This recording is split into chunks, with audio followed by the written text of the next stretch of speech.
આ પર્વ સૌ કોઈ ઉજવે છે, પરંતુ આપણે વાત કરીશું સમૂહ દિવાળીની. તો જોઈએ આ વિશે એક વિશેષ અહેવાલ. પાટણ જિલ્લાના ચાણસ્મા તાલુકાના દાંતકરોડી ગામના 150 થી વધુ કુટુંબો ભેગા મળી સમૂહ દિવાળી ઉજવે છે. દિવાળીના તહેવારોમાં ધંધા રોજગાર અર્થે બહાર વસતા લોકો પણ ગામમાં આવી જાય છે.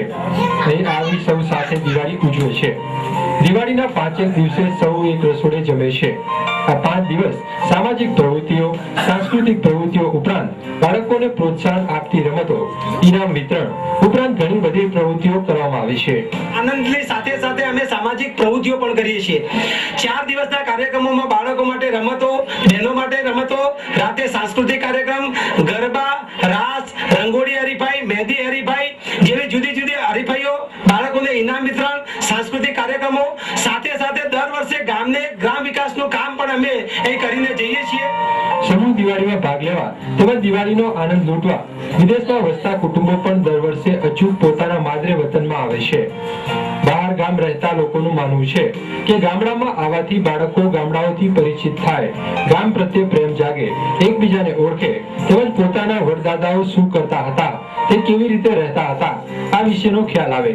આ ઉપરાંત આમ તો દિવાળીના 5 દિવસો બહેનો ઘરમાં બેસી રસોઈમાં લાગી રહેતી હોય છે, પરંતુ અહીં તદ્દન જુદું છે.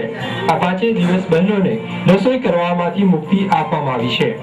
અહીં કોઈના ઘરે રસોઈ બનાવવામાં આવતી નથી, બધા સમૂહમાં જમે છે. તેથી બહેનો પણ મોજથી દિવાળી ઉજવી શકે.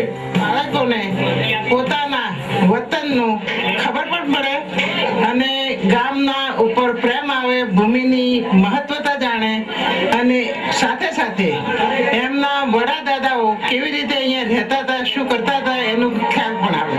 અહીં એક ગ્રામીણ સંસ્કૃતિના દર્શન થતા નજરે પડે છે. યુવાન હોય કે વૃદ્ધ, દરેકના માથે ગાંધી ટોપી પહેરેલી હોય છે. તેમના જણાવ્યા પ્રમાણે ગાંધી ટોપી પાટીદારોની ઓળખ છે. આ ઉપરાંત દિવાળીના દિવસે સાંજે દરેક ઘરના સભ્યો હાથમાં ગાગડી લઈ ગામ બહાર મૂકવા જાય છે. સાથે સાથે ફટાકડા ફોડવાનો આનંદ પણ માણે છે. અહીં દરેકની હાજરીમાં આતિશબાજી થતી હોય છે, જે નજારો માણવા જેવો હોય છે. ઈટીવી